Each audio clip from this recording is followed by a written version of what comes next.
Hello everyone and welcome to this video. My name is Aaron Blind and let's start this. What does a guy Okay, we are having a beautiful start. What does a blind guy think of Mortal Kombat 11? I think the game's awesome. You should go and play it now. End of the video. Yay! No. I want to address two things before I begin talking about these things. First of all, I'm in practical terms blind, but not technically. I can see a bit. I can see lights, shadows, and distinguish colors. But I can't, live my days without my cane or stick, whatever you want to call it. Or if I used a guide dog, which I don't, or people to assist me doing things that I haven't done in the past. You get the idea. So how do I play? I basically eat the TV. Like play very, very close to the TV. And it's a huge ass TV too. In between, I used to play on 32 inches, now I'm playing on 41 inches, so yeah, they're pretty big TVs. And the second thing is that English is not my mother tongue, it's actually Spanish because I'm from Chile, so apologies in advance if I'm sounding a little weird, if my British accent doesn't convince you, if it sounds exaggerated, if I'm using expressions or, I'm failing in pragmatics and semantics. It is not the intent at all. I don't mean to offend anybody. So with those things out of the way, I just want to give thanks and also a shout out to my friend Yerko, because this video wouldn't be possible without him. I'm a noob, completely a noob when it comes to computing stuff and editing and all those sorts of things. So without him, this video wouldn't be possible. He's the one putting all of this together. So Mortal Kombat 11. I was going to make this a video talking about everything in the game, but it's a year old by now. You pretty much know the story, you can see reviews online and all those things. So I'm going to leave this expressly to talk about my likes and things that I wish were changed for the game, because I've been recording this. This is the 1000th time that I'm recording this video, and I guess it's going to be the last one because I want to just finish doing this. So I hope I get across the points in the appropriate manner. And if I take a long time, well, again, apologies. If I get to make more videos of this style, I'll try to make them shorter. But I consider the ideas that I'm going to talk about here very, very important, and they could absolutely make a difference for people that, are visually impaired, for having a better experience with the game.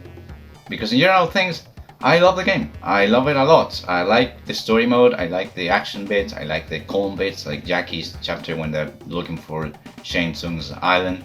I'm not going to delve into spoilers either.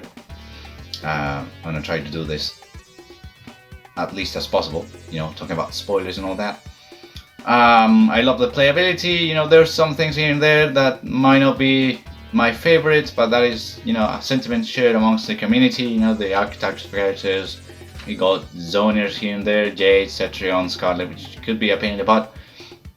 But that is, what the characters are meant to do, so I can't really complain about that. True, we've had some little hitbox issues and all those things, but those could be addressed in another video. As I said, I want to make this as focused on the, there goes my pronunciation again, as focused on the, the aspects that concern me as a blind player as possible. So we're going to talk about the general playability first. The game has amazing sound signals for you to know what the hell is going on in the background.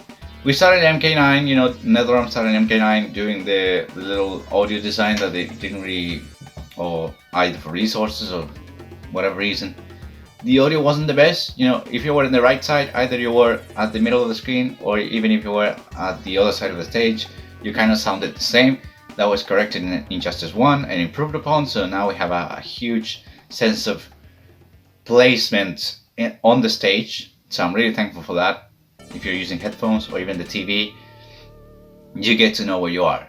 The characters make sounds when they jump, so that gives you an opportunity to do, I don't know, Cassie's back 3, for example, which is one of the characters that I use to anti-air the opponent, or try to anyways. Stuff like that is very, very cool. You get like a little interactable sound when you're near one. This is something that I think the sound was a little bit louder in Injustice 2 and MKX, so I wish that could be turn it up a little bit, especially since it is, you know, optional. You can turn that on and off in the options menu for audio, because I feel like it's a little low, and especially if you're playing without headphones and you're playing in a big room or something, you're having a chat with someone else, you know, like a party or something. I don't mean a party with music and all that, I mean just a, you know, like a little get together and all that. It can be a little bit hard to hear it.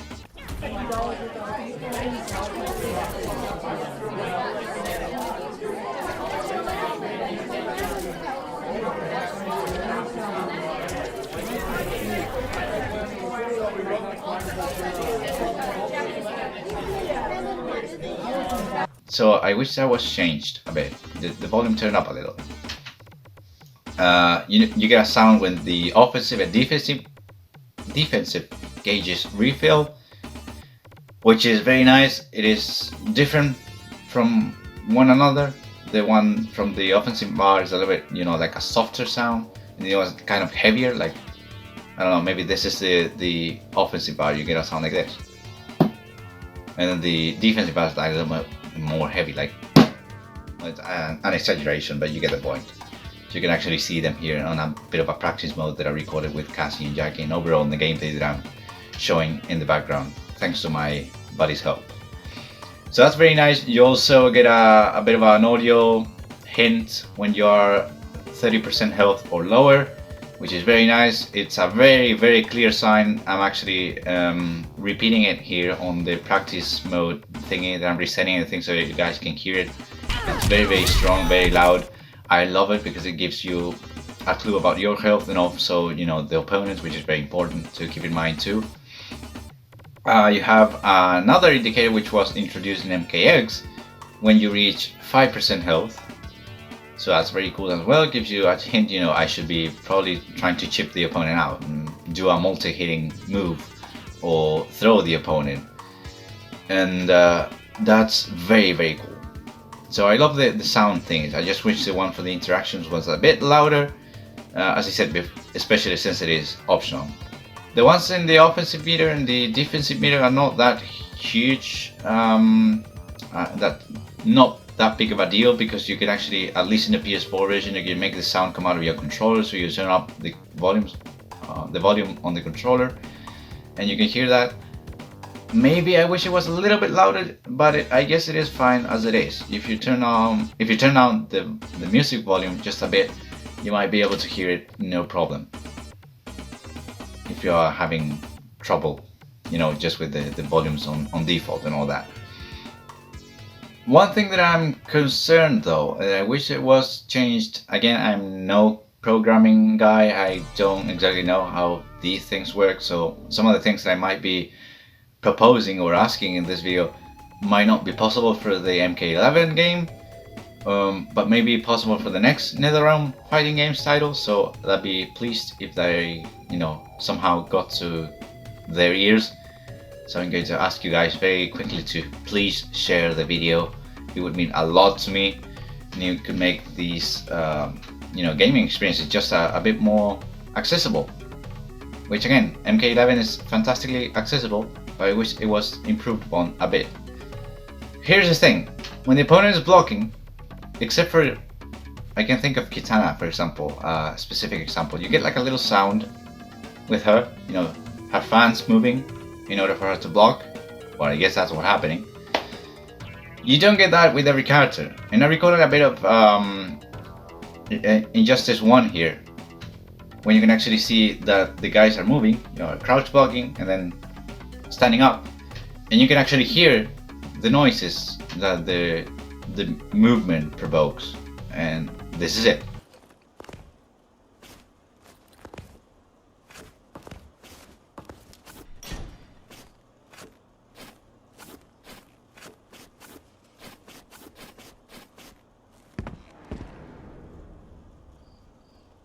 So as you could hear there, you get like a little, like, their clothes making contact with one another. You can also hear like Wonder Woman's stomping the ground when she docks. That is something that is not present in MK11, and I wish there was a way that was more pronounced to know whether or not the opponent is blocking. Because, and this ties up with the next point, which is crushing blows, especially on throws. Sometimes I think the opponent is blocking, but they're just crouching, and I try to throw them, and because they were crouching, the throw doesn't work, and I eat 30 to 40% damage if I don't have enough defensive meter, or if I want to keep it for some reason. It's happened a lot to me, playing online and with friends as well. Like, okay, so what I thought of, and again, this might not be possible to implement in this game, but maybe in the next one, you could have an additional option, or maybe something that is toggled alongside the menu reader that you have, that actually, when you turn that on, and the opponent is blocking, or maybe either one of the players is blocking, well, it'd be better if it was for the opponent only, especially if you're playing online. I guess locally that might be a little bit difficult because you'd have to assign each player to have that indicator. But maybe online, you could have like the volume go down, just like a subtle change. I'm thinking about these options like in sound, like we have for everything else really. So the volume goes down a tiny bit, just a bit, and so that you know that the opponent is not actually just crouching or not just standing, but they're actually blocking. Or the other thing would be to actually make the sound that the characters make like excessively loud, exaggerated, because some of them when they block, you can hear, if you pay really close attention, that there's a little sound there, especially if you turn down the music volume and all that. But it is not very clear, and unless you have a very good hearing, and for that matter, in some cases, if you have the music volume off, and in that case you might be listening to something else because you want to have your background music or whatever, you don't hear it. And as a blind player, as I tell you, that has cost me a few rounds in games here and there. So that is one change that I'd like to maybe suggest for the next Mortal Kombat game, if it's not possible to do in this one, in the remaining part of the life cycle. The other thing which is very important is crushing blow throws. And in this game, if you are the one throwing, you don't have any way of knowing besides a little pop-up at the side of the screen that tells you escape failed. Sometimes I want to throw the opponent and I want to spend a crushing blow, but I don't know if they actually failed or not, the throw before it, Like maybe they didn't press anything, or maybe they did and they escape failed, or maybe they did and pressed the right thing, but too late, so they didn't, they weren't able to actually let go. There's a sound in NKX, which I recorded a clip of as well, that comes up when you don't have enough stamina, so you can't run, you can't use interactions, and that is this one.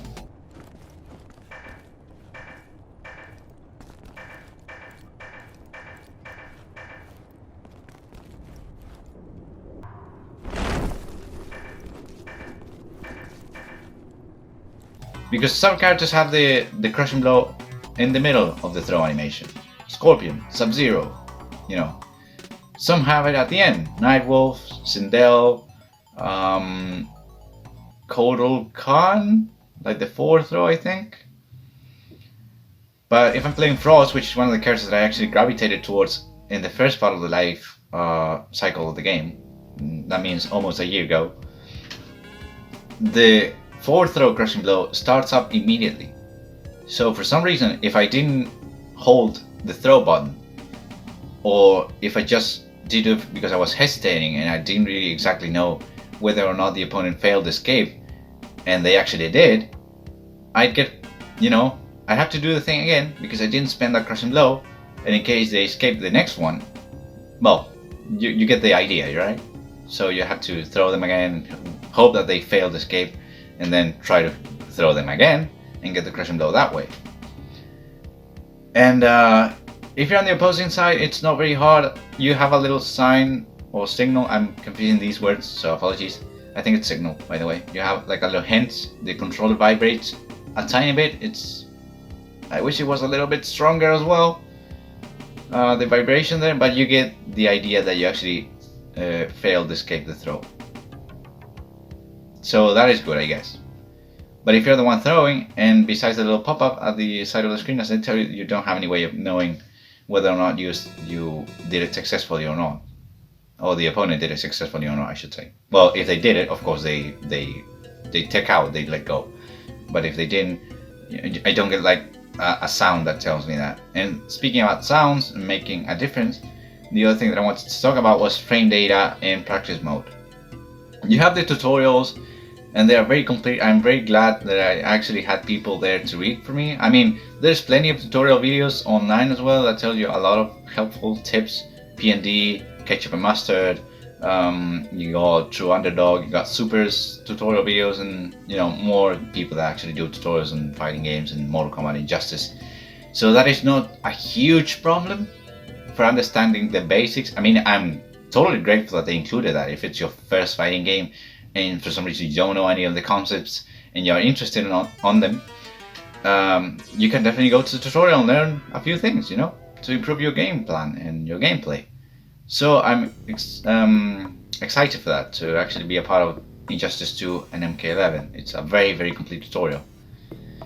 But when you're practicing frame data, to actually practice your hit confirms or your block confirms, and just trying to study frame data in general, unless you have someone else to read for you and maybe take notes, or you see some, I think Nobu Raptor has a website online. I haven't really explored that too much, or maybe I should do it. I guess you guys could tell me again as well in the comments if that is something that you do for free, or if you have to pay, which I guess rightly so, because it's a thing that he puts up for players, and you got to have money somewhere, you got to get it from somewhere. But if you're trying to study that and you do an unsafe string, besides the opponent punishing you when you actually do it on a match, or something that's actually punishable and the opponent taking advantage of that, or doing something that is plus, like Cassie's 4-2, 1+3, you don't really know that by looking at the little active frame data or the little frame data on the moves list. And yet again, we have moves that are actually variable, like Garrus 4-2-2, which allow can vary between -6 if you are very close to the opponent, or -15 or 16, I don't remember very well, if you are the furthest that you can be hit or make contact with the move in the case of your blocking. So what I thought for that, another suggestion would be to actually, again, in the idea of sounds, include like a little hint, like for example some kind of rewarding sound, like a little, it doesn't have to be a long one, it doesn't have to be like huge, just a little, like a bell sound, again following the idea of the life on 30% for the fatal blow and all that. Maybe you get a sound similar to that, high pitched, that tells you, okay, you did well, this is a plus string. Then you do a neutral slash safe one, and it is another sound. And then you do an unsafe or punishable string, and that is another sound similar to the one that you get in MKX when you don't have stamina to use interaction. So it's like, so you should do this. And those 2 things or 3 things, like the throw escape little hint in audio form, the block, getting to know whether you're or not your opponent is blocking in a more clear way for the ones that are hearing the game, not so much seeing it. And the frame data thing is, I guess the game could be like 100 times better than it is for blind people, because as it is, you can practice combos, it's all about muscle memory. You have someone there to teach you if you can't see at all, which is not my case. Again, I want to reiterate that I can't see a little bit, so I kind of know when the opponent's flying, I see like a little blur going up and down. So it's not a huge problem for me. I have to get used to the timing, which is the same case for everyone when you're learning combos and all that. Mortal Kombat 11 is not that combo heavy in general, or I guess you could say the combos, the paths for them are not that different.